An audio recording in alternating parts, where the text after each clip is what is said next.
Hello and welcome to this special series of interview. Today I have with me Dr. Mahendra Kumar Bajpai. He is leading senior advocate at the Supreme Court of India and leading voice on medical laws. Thank you so much, sir, for doing this interview with us. So can you please give us a overall picture or a landscape view of organ donation and the scenario in this country?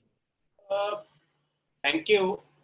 See, organ donation, organ transplant is relatively a new development in medical science. And what happened was after transplant started happening, world over there was a rise in human trafficking for organs. And that is why the developed nations, the WHO, they all stepped in.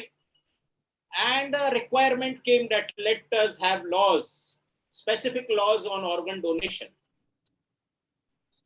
The entire gamut of law, which today is there in India, which is there in nearly all the civilized countries, the primary purpose is to avoid commercial dealings in organ transplant, in organ donation. What was happening? And that obviously happens to be the primary purpose of organ donation laws in India. So we have a central law made somewhere in 1994, the Transplantation of Human Organs Act 1994. Rules and regulations were made thereunder from time to time. Later on, the word tissues was added to this law. So today it stands as the Transplantation of Human Organs and Tissues Act 1994. Broadly, organ donation or organ transplantation can be divided into two broad parts. One is the live donation, the other one happens to be cadaver donation, where a dead or a stem dead person is able to donate his or her organs. Laws obviously relating to live donations are very strict, and they have to be strict. Many checks and balances are there in place to ensure that organ donation happens only between very near relatives. And that has been very crisply defined in the Indian laws. The other one happens to be cadaver donation. And the majority of the donations, organ donations that are coming, comes from cadaver donation. Now in cadaver, the first issue happens to be that in the conventional sense, the patient is not dead. He is breathing. But according to medical science, simply because his brainstem happens to be dead, this person does not have a chance of coming back. He is in an irreversible condition. And in such a condition, if the relatives and if that person has expressed his willingness, organs should be donated. 6-7 live patients will get a second life. So that's the broad framework, if you ask me about the laws relating to organ donation in India. Sir, specifically, what does Indian law say about organ donation in this country? Is it people friendly, or there are loopholes in the law related to organ donation? See, there can be no law in the world which does not have any flaws. Human mind is so creative, it will punch holes in it. But the law is comprehensive. There's no doubt about it. The framework was given by WHO. Okay. There are controversies, for example, and these are controversies which have stemmed from medical science. For example, I'll give you a very simple illustration. In the United States, there is no concept of brain stem death. There is a concept of brain death. The entire brain has to be dead. The cerebrum, the cerebellum. And then only they consider that person as brain dead. Whereas not only in India, but in most of the Commonwealth countries, and this was first, the definition of brainstem death was brought into law first by United Kingdoms. Okay, now there we have the definition of brainstem death. So a very small portion in the brainstem, if it is dead, medical science says this person is dead, he is in an irreversible condition, he will not come back to life. So there is no harm in harvesting the organs.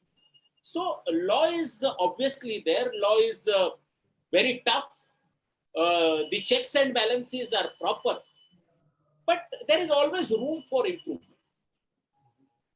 Many aspects of. Yeah. So, how has the pandemic affected organ donation scenario in this country? So, pandemic has affected the organ donation in this country in a big way. Organ donations have come down to zero. Now, we can understand the plight of the policymakers also. This was one of its kind. Probably this generation had not seen a pandemic of this proportion earlier. We had to react, and obviously the official machinery had to react in many places to keep things in order. Organ donation obviously ought to have been the last in their priority list, but organ donations came down to zero, near zero. I presume after November, December, some transplants are happening, some organ donation is happening. Primary reason was there was a lack of clarity.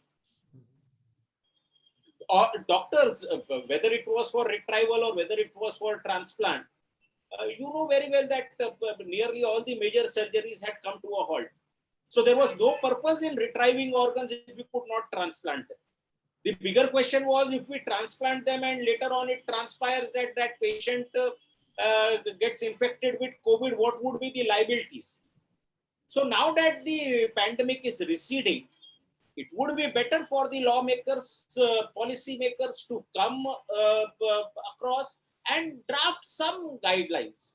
So in the future, whenever we have some disaster, some pandemic and things like that, those guidelines can very well be looked upon. And in future, that does not hamper a noble cause like organ donation. So now let's shift our focus on the infrastructure that is in this, whether it is available in this country about organ donation or not. What do you think about the public-private institutions and hospitals, and also the role of ROTTO, other private institutions, and SOTTO, some organizations? How do they play their part and role in organ donation landscape and scenario in this country?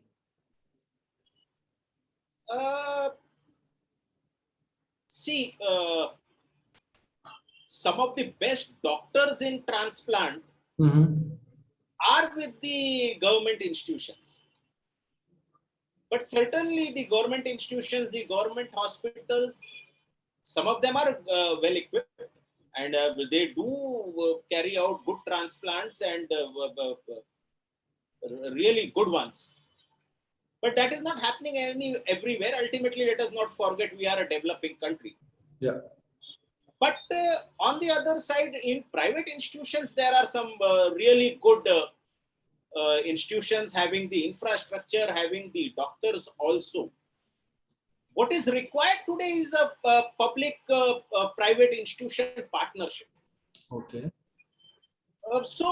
Supposingly, for example, government doctors, good doctors, really good doctors, stalwarts, acclaimed not only in India but globally. Now they are in institutions where probably the infrastructure is not that very good. Now their service conditions are very clear. You cannot go and perform a surgery in a private institution. Now that could be done away with.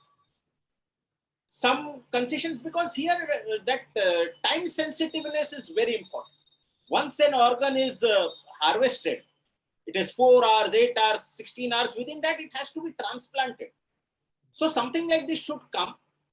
At the same time, the private institutions, they must be open. If some organ donation has happened, if a patient who wants to receive organs, he's in a public institution, he can't afford, some sort of an arrangement must be there, whereby a patient from a public hospital is also taken in a private hospital where the infrastructure is there and something like transplant happens.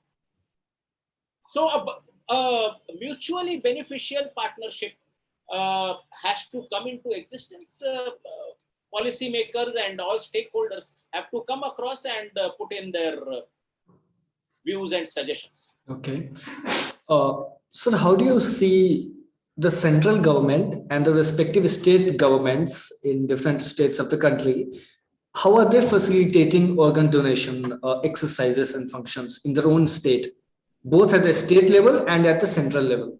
How are the governments working in this direction?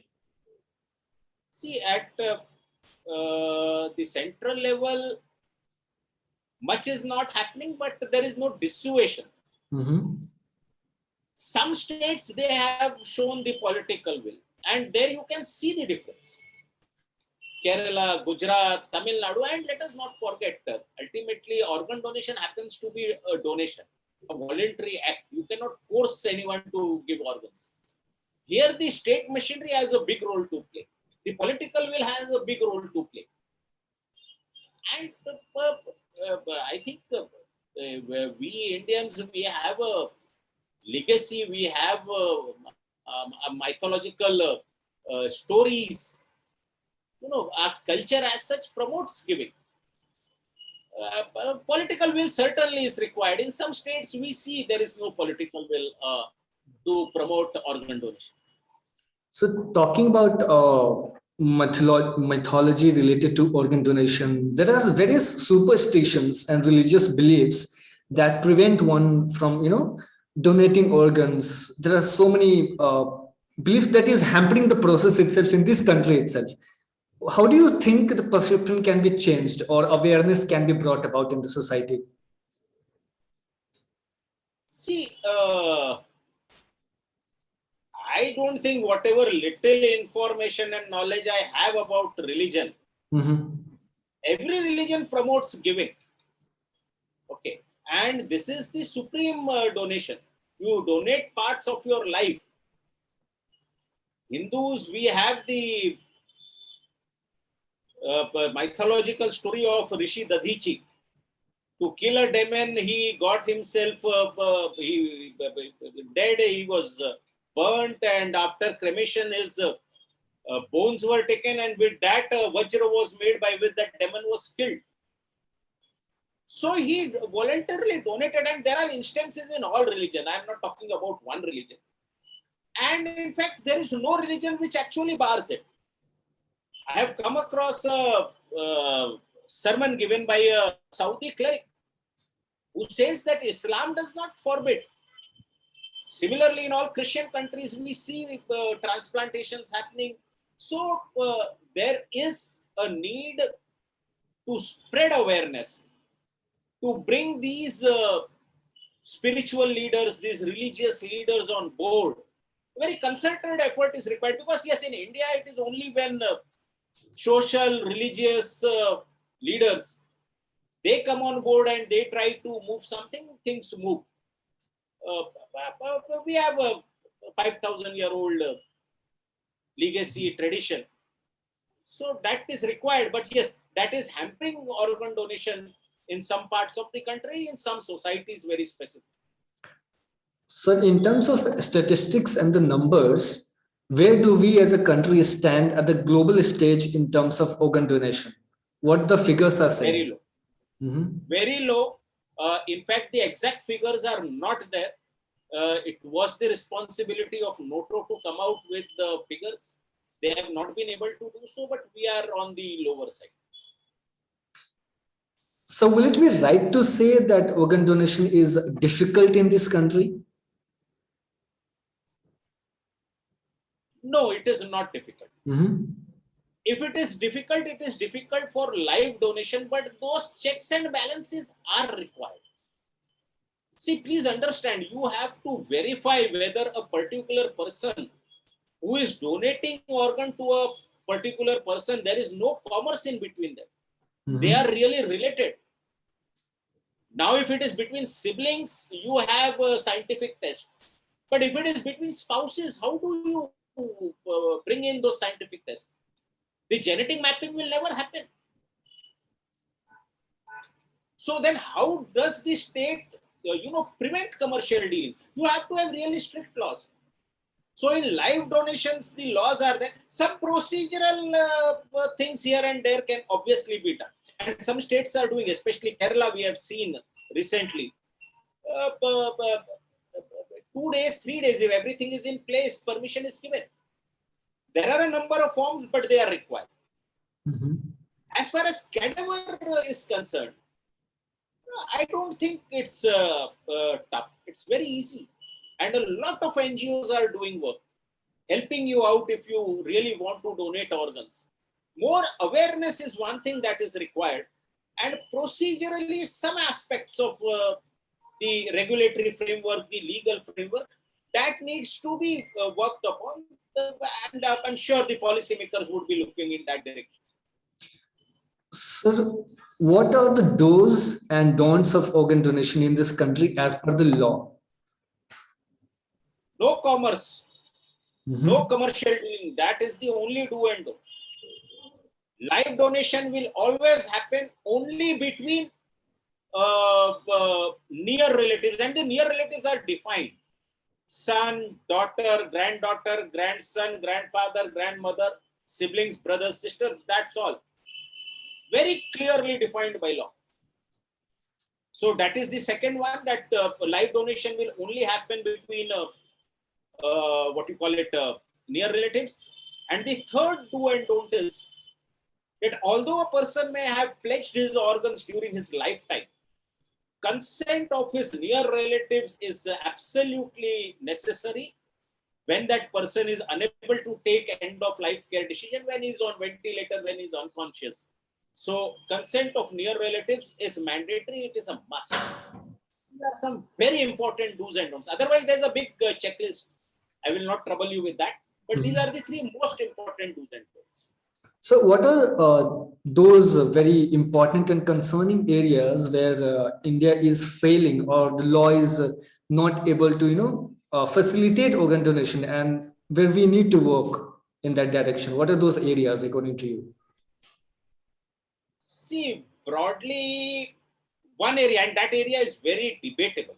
In fact, recently we held a National Convention on Medicine and Law, July 2020, from the DLT Foundation, Spain. Their executive director was there, Maria Paulo Gomez. And she was very clear that opt-in is the right way, and opt-in and opt-out does not make a difference. But there are other countries who say that no, opt-out should be the way out. It increases the number of donation. Now, the basic difference between both is, in opt-out, it is deemed that everyone is ready for an organ donation unless and until that person opts out. And in opt-in, a person has to positively take a step to opt-in for organ donation. He has to pledge organs, or the relatives have to donate organs, give consent for donation. Now, this is one aspect where obviously thought leaders, the media, the policymakers have to come together. We'll have to decide what is good for the country.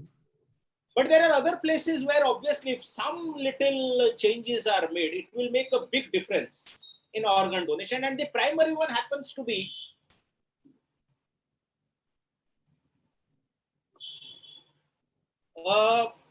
there is no uniform definition of death in India. You will be surprised by this. A person, or rather the definition of death is there in the Registration of Birth and Death Act.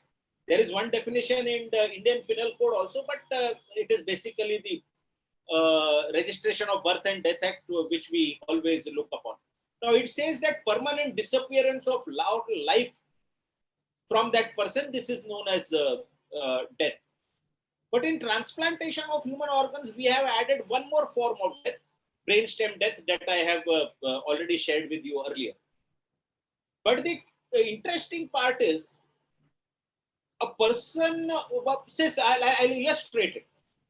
Relatives of a person who is on the ventilator, they agree to donate organs.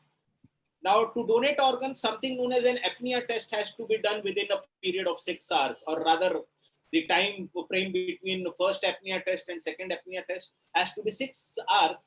And once both the apnea test confirm that the person is not responding, a person can be pronounced as brainstem death. Now we have instances where first the family has said we are ready to donate organ. Apnea test is done. And after apnea test, when the doctor said now we are writing the death certificate, they say, oh, he's breathing. Yeah, he's breathing, but he's brainstem dead. He will never come back to life. It's an irreversible. They are not ready to accept that and they take back the consent. Now, see the interesting part. A person who is otherwise dead, according to medical science, he is not dead once the family says no for organ donation. So what is really needed is that in the registration of Birth and Death Act or by a new act made by the parliament, there should be one definition of death. And in that definition of death, if the policymakers, if the legislature in all its wisdom thinks fit and proper, brainstem death must also be included as a form of death. Now what this will help? Number one, it will certainly help organ donation. Because here the doctor has to come do 2 apnea test, give a death certificate, and he can say, now your person is dead, he may be breathing, but according to medical science, according to law of this country, he is dead. I am going to remove the ventilator, you may take him out, or if you permit, I'll harvest organs and we can go ahead with organ donation. The bigger advantage, the bigger cause that such a law will serve happens to be that in case of patients who are there on ventilator, today the law does not permit to take out the ventilator, especially public hospitals. Patient once goes on ventilator, ventilator can only be removed when he is dead. Law is not permitting you to remove ventilator. Now, if an act like this comes, at least in public hospital, even in private hospital, doctors would be more than willing to declare a person dead. 2 apnea tests done, not responding, apnea test positive, let us go, declare this person as dead. Persons who are waiting for ventilators, who die because they did not get ventilator on time, at least we'll be able to save those lives. So this is one big change that must come. Okay. Second change is regarding medico-legal cases. Persons who are victims of accidents or some crime, they have been stabbed, wounded. All these patients come under the category of MLCs, medico-legal cases. Now, in all medico-legal cases, whenever a death happens, a post-mortem has to be done, or rather it is done. Now, here some clarification is required from the government, from the authorities, because the law as it stands, it is the discretion of the police officer to ask a post-mortem. Now, here is a patient who has been there in a hospital for 15 days. All his tests have been done. CT scan, MRI, all types of diagnostic and investigations are done. Now, the cause of death is very clear. Post-mortem is done only to know the cause of death. There is no other reason why a post-mortem should be done. Now, here the cause of death is known. But simply because the practice has been going on for so many long years, as a matter of routine practice, doctors ask the policeman, now you please do post-mortem. The policeman also does not apply his mind, he simply calls the forensic expert, do post-mortem. And the forensic expert, he also does not apply his mind, he just opens the 3 cavities and collects all the samples, and all this is not required. Why can't a doctor who has been treating this patient for so long give a death certificate? He should give a death certificate because he knows the cause of death. The policeman should be taught not to refer this body for post-mortem. And even if this body is referred for post-mortem, the forensic experts must never do post-mortem. They can simply write the cause of death is very clear from all the investigation reports. So if this change is brought, there are lakhs of patients who are losing their lives every year due to medico-legal cases. Organs can be retrieved from them. If this entire process is made easier, another big place where change is required is unclaimed body.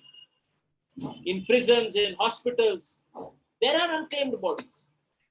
And you'll be surprised in 1994 when the Parent Act was made, the legislature in all its wisdom had made provisions for unclaimed bodies donating organ.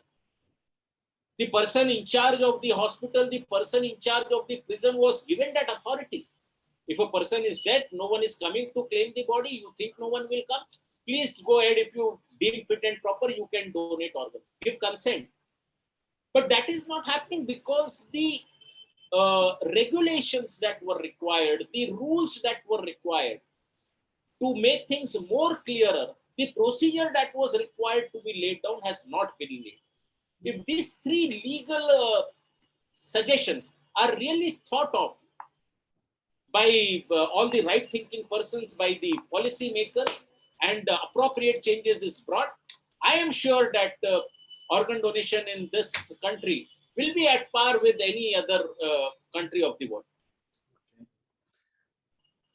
Sir, thank you so much for talking to us here at the Logical Indian and putting for your opinions and what are the changes needed to move in the right direction in terms of organ donation in this country. Thank you so much for talking to us.